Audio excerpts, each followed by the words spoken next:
All right, so we've taken this show many places, but this is our first time in Dallas at the Star. This is the brainchild of the Jones family, and we're talking to the man himself, Jerry Jones. Good to see you. Jerry's my North Star as an owner, and what he's done with this franchise, taking it where he bought it from to where it is today, pretty incredible.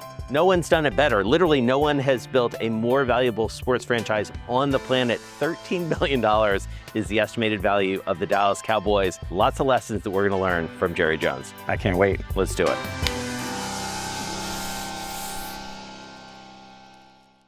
Jerry Jones, thank you so much for having us here in Texas. Well, first of all, I'm proud you are here. We're overlooking the field, and I'm kind of proud of what's around the field as well with our stars. So thanks for coming to the Star. Great to be with both of you. And Alex, I'm so proud to see my old neighbor back here in Dallas. That's right. So, Alex, I'm going to let you kick it off. Yeah, so, Jace, when I first decided that I wanted to own a team, this is something I've been dreaming about for forever and ever since I was a teenager. But, of course, I come from very humble beginnings. But I said there's one owner I must talk to. And that's Mr. Jerry Jones. And I made a call to Charlotte. This was around COVID time. We were taking a run at the Mets. Jerry's daughter, Charlotte Jones. Charlotte Jones. I said, boy, but I tell you, maybe in a couple of weeks, she'll get Mr. Jones on because he's very busy. And Charlotte hits me up right back. Jerry would love to talk to you. How's Wednesday at 2 o'clock? I said, done. And I thought it was going to be 15 minutes. And boy, I tell you what, 90 minutes later, I have like pages and pages of notes. And you gave me the most incredible advice that I'll never forget. And for that, I'm very grateful. So that call really meant a lot to me. And a lot of what you told me, along with what I learned from George Steinbrenner and others that I respect and admire, I think about that as an owner today of the Minnesota Timberwolves and the Minnesota Lynx. So thank you for that. Well, congratulations. And, the minute that you told me you were going to get involved at the ownership level, it just made all the sense in the world. The fact that you had always wanted to be in ownership says it all as well, because in my mind, there is a connection. It's of passion. You can call it competitiveness, but it's accomplishing things that are hard to do. But A-Rod, you mentioned George Steinbrenner. Mm-hmm. And my early days with the Cowboys, I'd get a nice note, and I always look forward to it. And it would be from him. And he would give me, I call them my sweet nothings. I put them in a file that I had that for. But it were daily encouragements because there was a lot of criticism because of the way that we bought the Cowboys, changed the coaches out, and frankly did a lot of changes. Well, of all the people in the world to be getting those nice, encouraging notes that, boy, stick in there, keep it going. I've got a legacy there. And we, George Steinbrenner, the family, and my family, set up a company called Legends. Yeah. And that was, of course, many years later. And I got to meet with him several times as we were talking about Legends. And Legends serves many, many sports, and it serves facilities and the process of really fan engagement. I'll never forget, though. Yeah. George Steinbrenner told the group when we met, he said, I don't need anything written down. You don't spend any money or time on that contract over there. He and I will shake hands and we'll have all we need to make this business work. So, Jerry, you mentioned you getting into ownership and a lot that led to that. When Alex calls you and says he's going to, buy into the NBA and the WNBA, no one would doubt that that was a good deal. When you bought the Dallas Cowboys, people thought you were insane. People thought it was a bad business and that you were overpaying. What gave you the certitude that this was a good deal? Well, it truly was passion.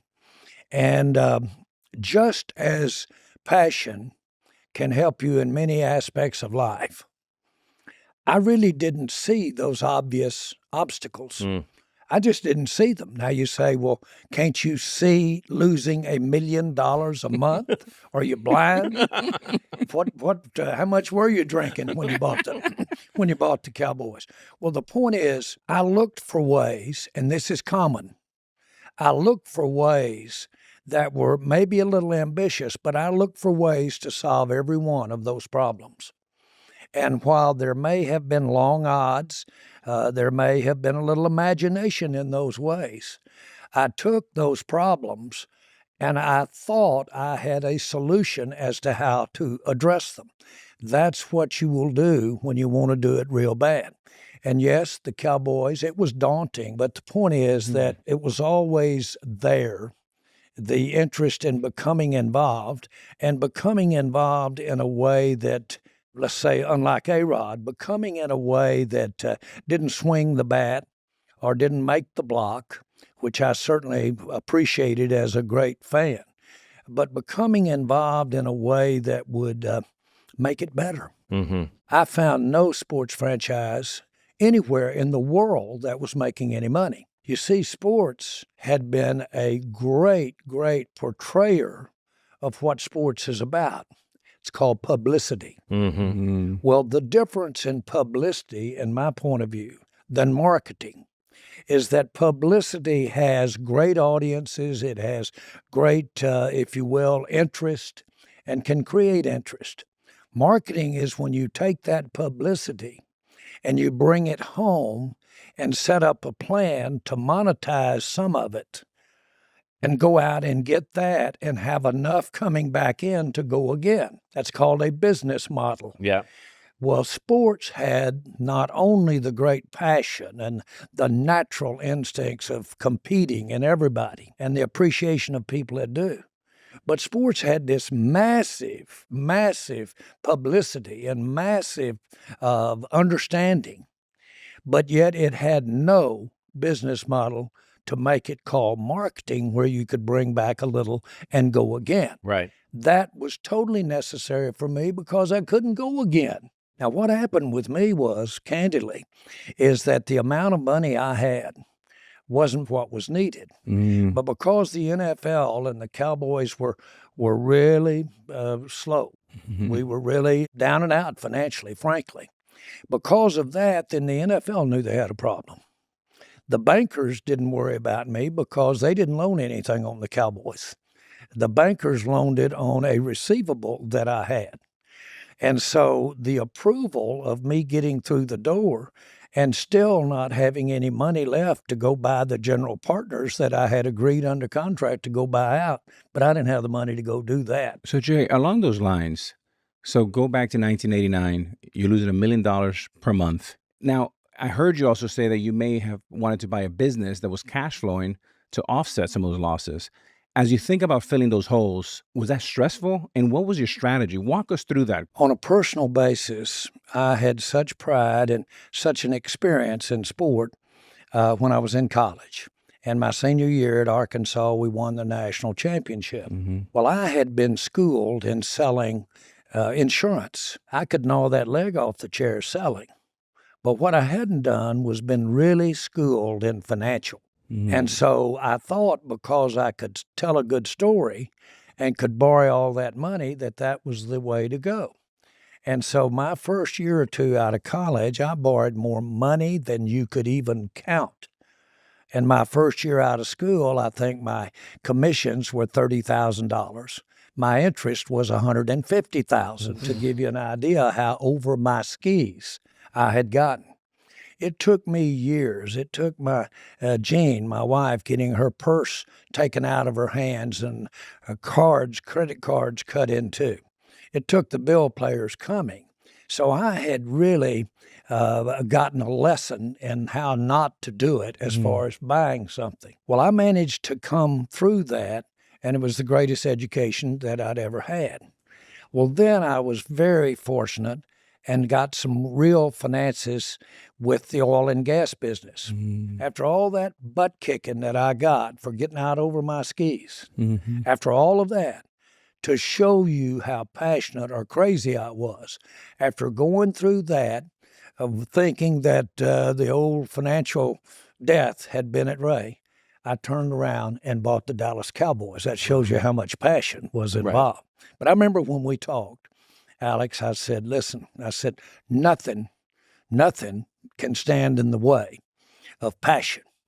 So I think Alex would probably validate this, that when he goes to buy a team, part of the advice that he gets is sit, Don't make any big moves. No sudden moves. Don't get rid of a bunch of people right away. You didn't follow that advice. That basically, the minute you come in, you get rid of this legendary coach. You fired everybody from the guy announcing the public announcements to the head of publicity and the general manager. Why? What did you see that was so wrong with them that you felt like you immediately had to act? You have to assume when you buy something that who you buy it from knows what it's worth like it is. Give them credit, or certainly their creditors might know. They know what the business is. So a big mistake is not to automatically know that you've got to change the scenery if you pay what you're going to pay.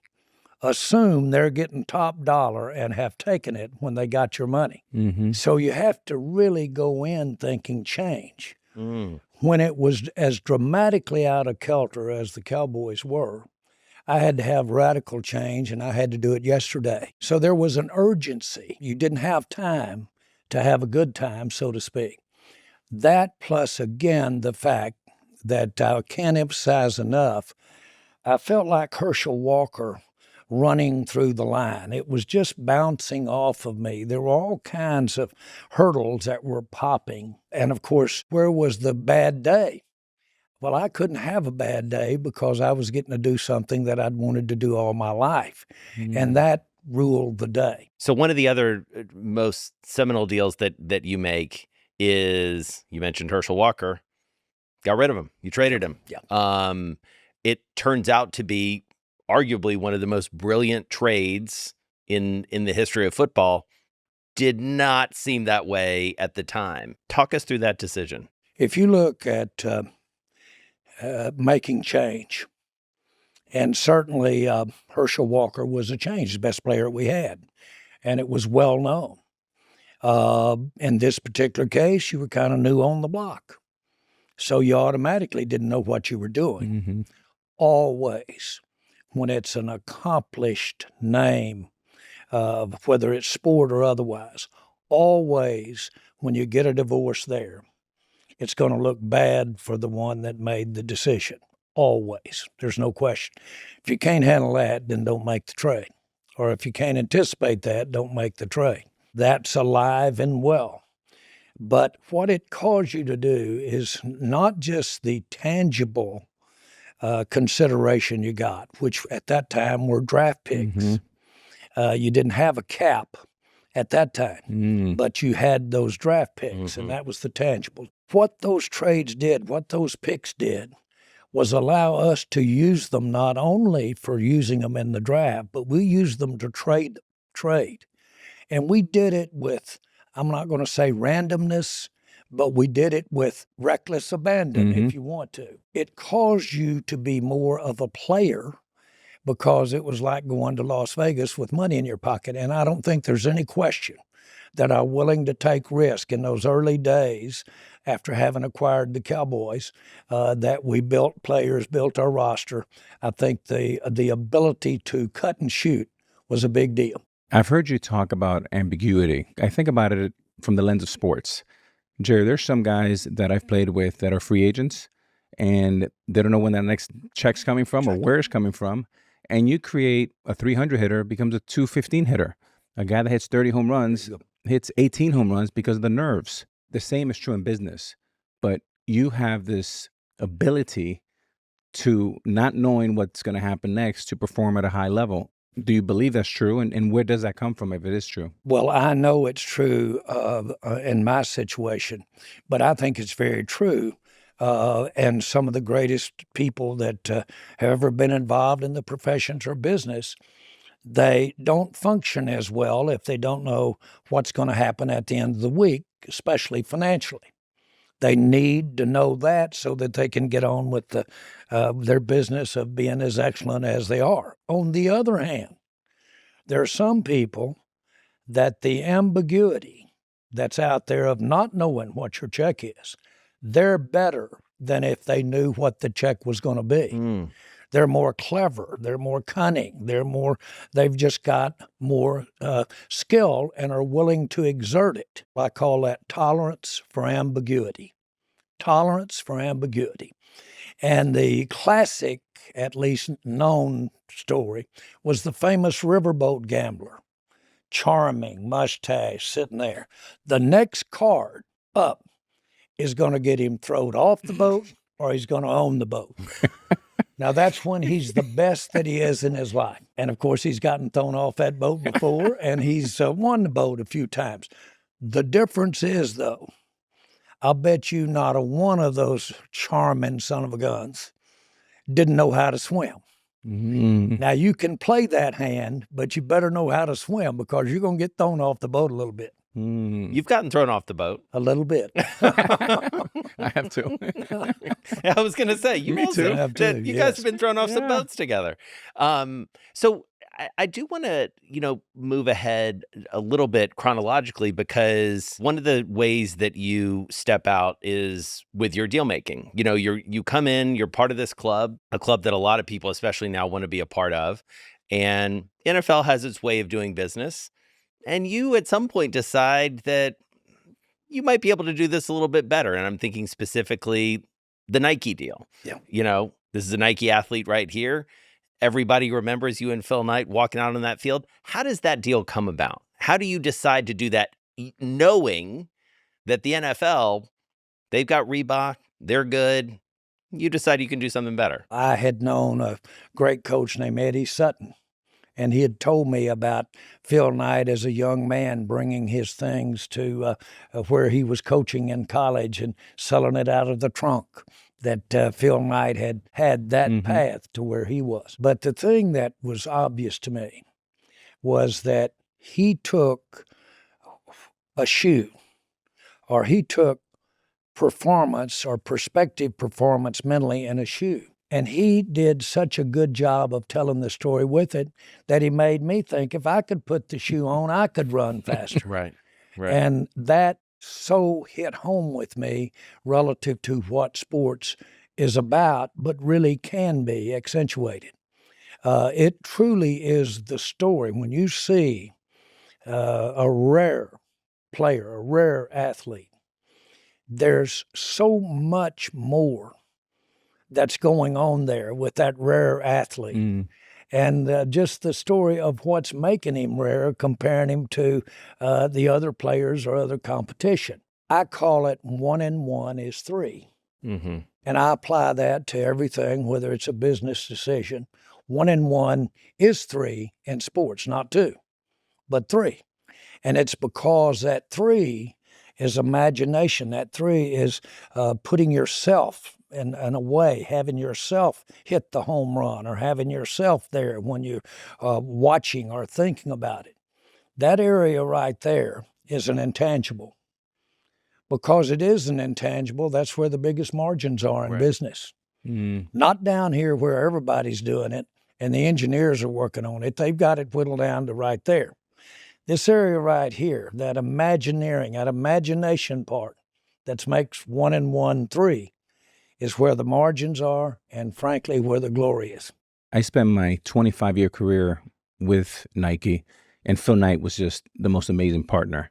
And it delighted me when you made that move. But my question is, when you come up with that idea at home, you're thinking in the couch or wherever, from the time you call Phil Knight, how long did it take and how do those conversations go? Are you pitching your idea of why this is a great marriage? How does that go, if you can give us a little color? I visited with him. My wife, Jean, and son, Jerry, went to their headquarters. I would never forget, I was visiting with a couple of his folks about what this might look like. And he came in, and we had gotten pretty far along.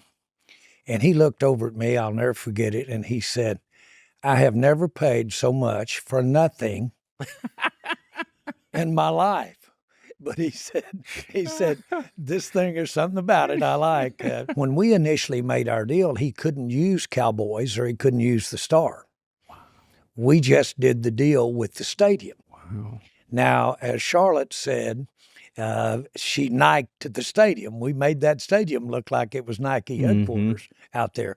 But we didn't do it with the team. We basically brought the team out in no colors and no sponsor at all. Wow. But when we got to New York, we were playing the Giants, and that's when we made this announcement. And at that time, when we walked out on the field, I had a suit on, but I had the Nike tennis shoes on. And Phil walked out with me, and I had the Nike hat on. And we had met earlier with Al Michaels, and we had met with Dan Deerdorf, and we had met in the dressing room. And I explained to them what this was about and where the edge was regarding the NFL and where it was regarding Nike and the Cowboys that made it a contentious thing. I'll never forget Al Michaels said, now, if we have a close game here, we might not get much to this in the second half. Well, we had quite a lead, the Cowboys did, going into halftime. So they spent that entire half talking about this relationship and the NFL and what might occur.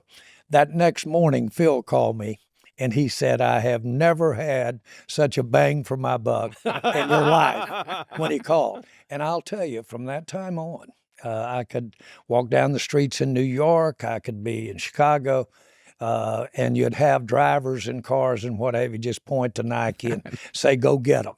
So the controversy, if you will, look out now, the controversy created also a huge interest when otherwise it might just been some commercial issue, but created a huge interest. And of course, the potential result relative to my relationship with the NFL and that type of thing, that got a little touchy there for a little while. But in general, I can't say enough about Phil and his buying into the idea of taking a team. Now, he obviously, to this day, wants to be a part of Nike and the NFL, and it's as it should be. But when it's the thing to do, you can do both, team, league. That's right. Take everything you say, right, and I believe it. And yet, Paul Tagliabue, the commissioner at the time, was like, "What's Jones doing down there? We've got this deal. What makes him think that he can go and do this?" Did you have that in your mind? Well, I had and have all the respect in the world for Paul Tagliabue, but I was operating on different gasoline. I had the ultimate. They had to come through me. It was my fanny that was going to get put out on the street. If the Cowboys didn't make more sense financially. And if something happened to the Cowboys, frankly, it had a good chance of happening to others in the NFL, other teams in the NFL. And so I didn't see a solution to get in line, get in sync, get right in with the other, at that time, 29 teams, 30 teams. I didn't see that answer either because I hadn't found that answer to do that. And so candidly, it wasn't comfortable. I'm not going to say it's comfortable, but it was inspirational to think that I was doing something about the problem. And the way that I was doing something about it, maybe for everybody, maybe not. First, I was interested in what it did for the Cowboys. And I knew good and well some of the things I was suggesting that I was getting criticized for were in the best interest of the Cowboys, and I really thought they were in the best interest of the NFL. I think the clubs and the great markets they're in around this country, they have all of the ability in the world to promote their brands and to be imaginative in terms of involving fans in products or services. And I think they have the ability to get involved more than you do at one central place. But on the other hand, I thought the NFL as a whole had a fabulous inventory of things to engage companies and services, and they do very much. It's called Super Bowl. It's called the game itself. And so picture, if you will, a circle that's got all of the clubs in it, and then you have the NFL.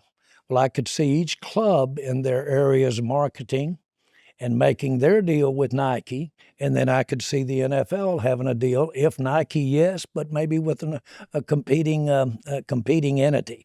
That fundamentally was what it was all about. Right, because, I mean, essentially what happens, for those who aren't as familiar with it is they sue you, you countersue. I mean, contentious, it Very. goes it gets real contentious, it gets litigious. Did you know that was how this was ultimately gonna get settled? You knew there would be a fight? Well, first of all, frankly, uh, and I had no other way to think about it, the amount the league sued me for, immediately they own the Cowboys. Right.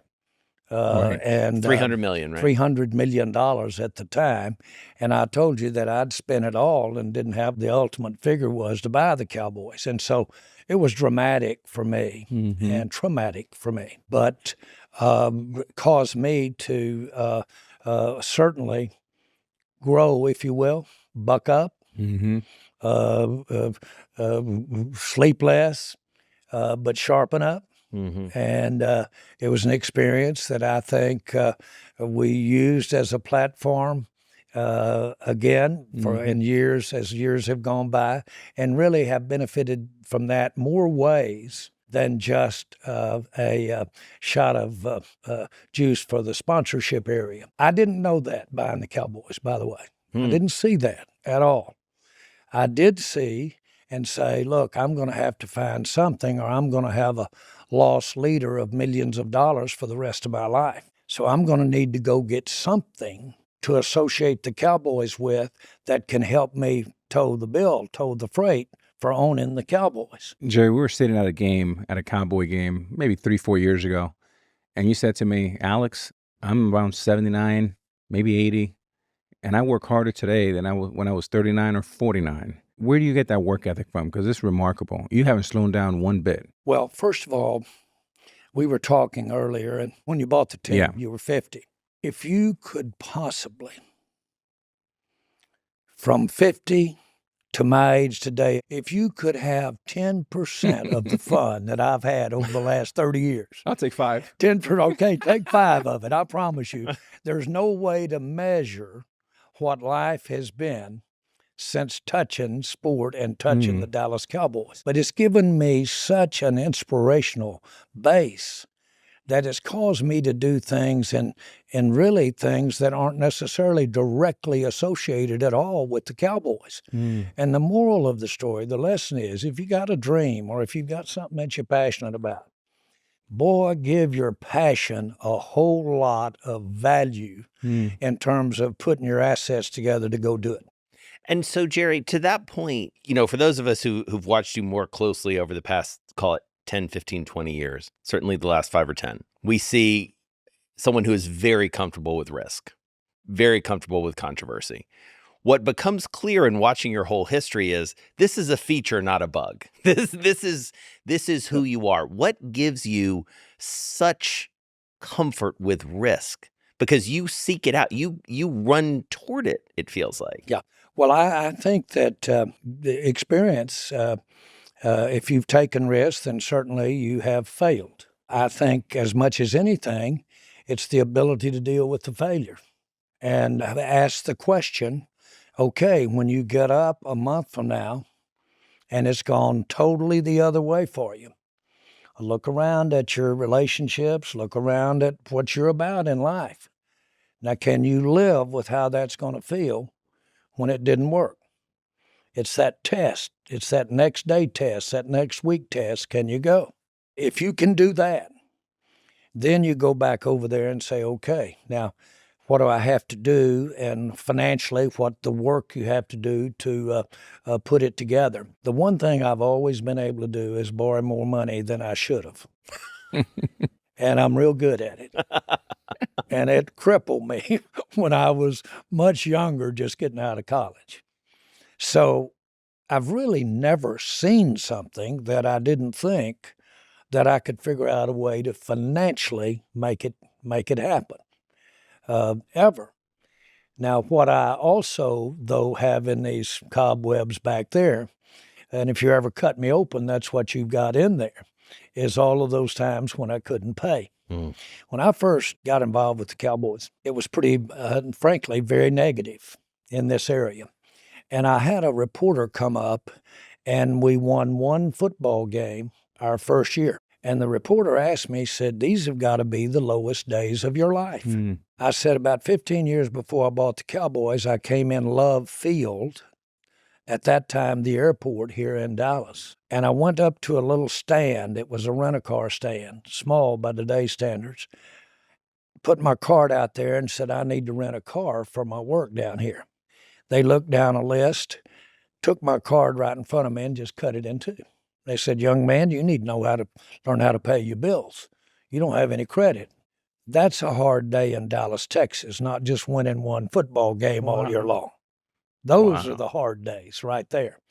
And so, again, not to overemphasize the point, the thing we're talking about, the interest in extending, the interest in sport, and certainly the years I've been involved when it didn't quite work financially. Now, we're doing some good lately about how to make it work financially. Mm-hmm. And we're seeing that is more there than we might have thought were there. I didn't necessarily see that. I really didn't. I found it out pretty quick that it was there. So looking back, seems like, well, you know, that ought to have worked. That should have, if you're sitting out here now, social media and all of the eyeballs there, you ought to be able to figure out a way to attach that affinity to a product or a service. You should be able to do that. Well, we hadn't done that. And to me, that's there today, and it's there more so than it's ever been. Well, and one of the things that, to your exact point, Jerry, around the value of sports and the value of teams that has become very apparent, private equity coming into sports and specifically the National Football League has been a seminal moment for the league. What do you make of private equity so far in the league? I think that, first of all, let me clear this up. I'm a Main Street guy, not a Wall Street guy. I was raised with a family that was the heart of the customer. The customer is right. That approach to things. The thing that is so important is to take your critical associations, and that can be products, service, companies. It can possibly be those very investors. Mm-hmm. I'm going to call them minority investors, although I don't accept a minority investor. I don't want to say that about an investor. Anybody that wants to put hundreds of thousands or $1 million in the team, boy, I want them to be just as entitled, frankly, as I feel about it to get that done. Mm-hmm. And I want to treat them that way. And I want them to think that when they walk out here, if they come out here, I want them to think they're a part of this team because they are. Mm. They're critical. Name me any business that when they have great capital sources don't really have a lot of energy and a lot of success. Mm-hmm. And so sports today is getting real capital sources as other investments would. And that capital resources, a part of that is not some dividend check or not some plaque on the wall. A part of that is being involved and getting to be a part of the team. I think that's critical. I've had people involved in our team, the Cowboys, not a direct ownership, but as a valued sponsor. Mm-hmm. And let's say a beer sponsor. Well, that's Jerry Jones out at the floor of that warehouse at 6 a.m. And you'd think I was talking to the football team at halftime. Instead, I'm talking to the drivers. And I'm talking to the drivers about how when they go in a 7-Eleven, talk to the manager about product placement and putting it to where more people will buy the beer. I'm explaining that to them. So consequently, I'm as interested in the Cowboys helping them be what they want to be as they are in being interested in the Cowboys. Mm. So that's not exactly the relationship that somebody might think if they were sitting there as an investment in a fund or something like that. There's more to being an owner in sports. Right. And it can be very rewarding. You told me that in that phone call. And you said, Alex, it has to be you. You got to be the chief marketing officer, the chief revenue officer. It's got to be you, not anyone you hire. They want to see you, and you're going to open doors for that team, and it's got to be you. And you said it like 3 times. You said, don't forget that. So, Jerry, would you have held on to this as your family business for all? I have to think you've got people knocking on your door, especially with these newly approved private equity firms. They'd love to buy a stake in the Cowboys. Would you consider that? Well, I know that I asked one person. His name was Don Tyson of Tyson's Chicken. Mm. He's a great friend of mine. He sat with me at 2 Super Bowls. But when I bought the Cowboys and I lived in Arkansas, I asked Don if he'd like to join me in buying the Cowboys. Oof. And Don said, I'm going to buy Holly Farms here in a few months. And I'm not quite into the sport thing like you are. Mm-hmm. So he said, I'm not going to do it. But he said, Jerry, is it possible for you to do it by yourself? And I said, well, yeah, but I'm talking to you because it'd be a lot more comfortable, a lot easier to have with you as a partner. He said, if you can do this without a partner, okay, you should do it because partners are expensive. That would be from the eyes of, let's say, the majority owner. Right. Well, of course they're expensive. They're your partners. They own the team like you own it. And they should be involved and be included and be made to not some kind of fictitious thing, but be made to be involved. And candidly, I feel that way about our key sponsors as well. To me, that's wearing it. Now, you and I both know all owners don't get involved like George Steinbrenner did. Mm-hmm. All of them don't get involved like I get involved. But candidly, if you want this thing to be what it can be for you, A-Rod, Mm-hmm. that is the way to engage. And what you've ended up with is almost a family of your own involved with the Cowboys. In my particular case, I've gotten to spend this journey directly with my family. Mm-hmm. And as it's turned out, they have become not the ones we started the journey with. And we have evolved. We've all evolved together. And I get credit for most of the credit I get are their ideas and their execution. But my whole point is, it is the journey. Mm-hmm. And it is the being involved. And the good news is that we can step up there and win a championship. Mm. Have all of this reminds me of The Godfather. Now I'm going to provide the protection, the money, and everything else. Tell me why I deserve this good deal. And so when you talk about your family, Jerry, what I hear you saying, and I want you to keep us honest here, is that this will be the family business. You're not looking for partners at this point. Is that a fair statement? Yeah, and I think the best way to make my point is that I alluded to it earlier. I didn't make an investment. I did not make an investment. I invested in a job. And that's why from the very get-go, I said I was going to be involved in every way. Mm-hmm. My children, buying through me back in those years, were not a part of an investment. We bought the team, but what we got were jobs, and we got a career. And guess what? We got a life. And I can't tell you what the most rewarding thing, of course, has been really working with them and having them involved as well.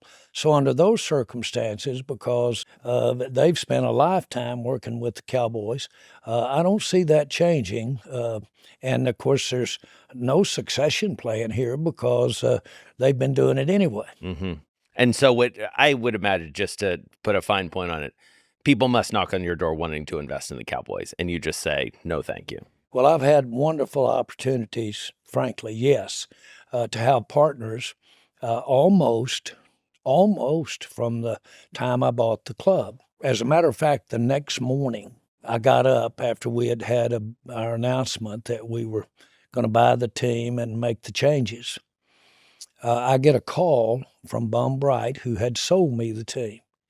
And he said, I just got a call from probably the most qualified people you could ever imagine, and said they've seen where I had a handshake or whatever we got, and they said to tell you that you can, whatever's on the piece of paper we signed, which wasn't much, they'll take it, give you $10 million to go home to Arkansas. That morning, I said, Mr. Bright, I said, tell them that's thanks for their offer, but no, I'm on this thing now, and we're going with it. But the bottom line is that the time spent, the commitment, the being involved, it really hadn't been work. Right.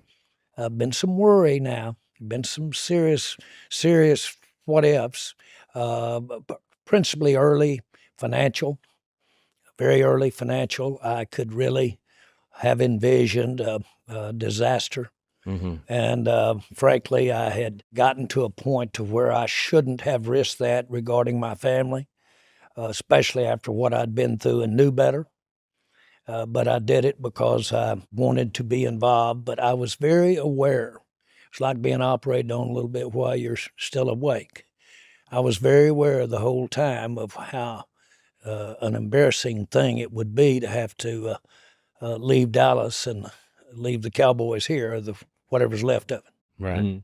And so your succession plan is essentially, you said there's no succession plan, but the succession plan is your kids. Yes, and it's in place. And the truth is they could operate today if we decided we wanted to go someplace. So, Jerry, I have 2 daughters, and their North Star is Jeannie Buss, the great Dr. Buss's daughter, and Charlotte.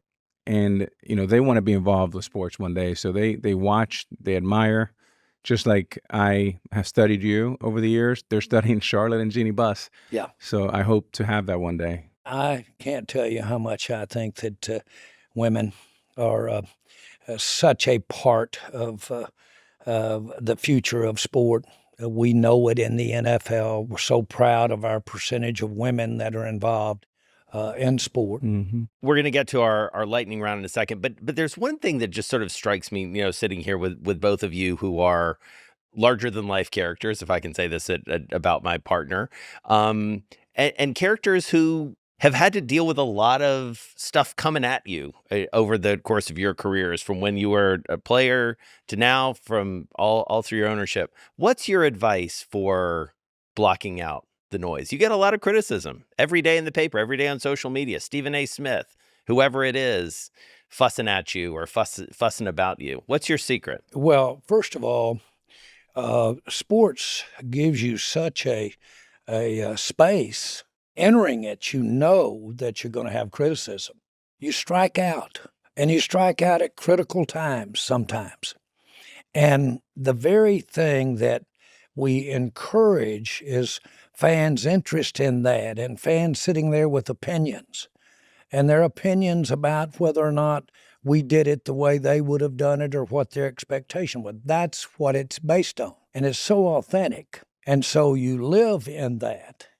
And certainly, I don't guess I should be proud of it, but I don't know of many that have had more criticism than I've had over the last 35, 40 years to be involved. But I've never, ever resented that in any way. As a matter of fact, I want to address it and want to be a part of it. Sometimes I think that there may be something wrong here. I seem to do better when they're criticizing me than when I'm not. But sports allows you to do that. Now, it really does allow you to show them, and it allows you to have a certain place within yourself. You're part of a team, always, but within yourself, it allows you to imagine coming back and showing them. We just made a trade on Micah Parsons. Really? I missed that. No, I'm just kidding. Well, we just made a trade with Micah Parsons. Well, of course, I want to show that we can be successful with the result of what that brings to the Dallas Cowboys. That's going to bat. Mm-hmm. Can you imagine? I'm still sitting here going to bat. I remember last year after we had a loss that really had me down. Mm-hmm. And so I know that you're supposed to make that list. It's the old Ben Franklin list, where on the left side you list all of the things that you've got that are great. And on the right side, you list all of the negatives that are going on, which would certainly be the order of the day in that circumstances. Well, I want you to know that sometimes I have to list my things that I do right. I have to list it about 5 times in 5 different ways to make my list longer. but I always come out of there with a positive list. Glad to be right. playing ball today. That's right. All right, we're going to do our rapid fire. So it's 10 questions. We'll bounce it back and forth. And first thing that comes to your mind. What's one word to describe your deal-making style? Optimistic. What's more important to you, your gut or data? Good. Who's your dream deal-making partner? Oh, I would put George Steinbrenner right there, not because it's convenient. What's the best piece of advice you received on deal making or running a business? It's not right or wrong. It's handle and cut your wrong short and let your rights run long. What's the worst advice you've been given? I'd say it's from bankers, either on one side anxious to loan the money, or on another side being a little reluctant to buy into my idea. What's a deal you wish you had done? You know, I thought the Minnesota Vikings, when Red McCombs bought them, I thought that was the equivalent of, not far back, but that was like buying a $50,000 house on a $500,000 block full of houses. I thought if there's any way to involve that with a family or a friend, and of course they've ended up with some great ownership, but that was for me at that time the best deal I'd seen on the street, so to speak, in sport. What's more stressful, the fourth quarter of a playoff game or the final round of a negotiation? Oh, I think that playoff game is what it's all about. I know a lot of people say Jerry's interested in the values and he's interested in the financial. It was always about getting a chance to come in here and do those things that let you get to maybe have a chance for a world championship, and that's primary. What's your hype song before you go into a big meeting or a big negotiation? I want to be sweet here. Hard times. There you go. There you go. You can only watch one sport other than football for the rest of your life. What is it? Oh, baseball's my favorite. There you go. And that's not because he's sitting there at all. Not just because All right, so we usually ask, what's one team you want to win a Super Bowl or a championship? So I'm going to avoid that. My question is, what's the first thing you're going to do when you win your next championship? And I'm going to add this, and can I come along? I'm going to make a victory tour. And this day and time with social media and everything, it'll be quite a victory tour. And let me say this, every time I make a decision with the Cowboys, a little image pops up about what you're going to do when you're holding a trophy. That's right. There you That's go. right. And you will. We look forward to seeing you holding that someday soon.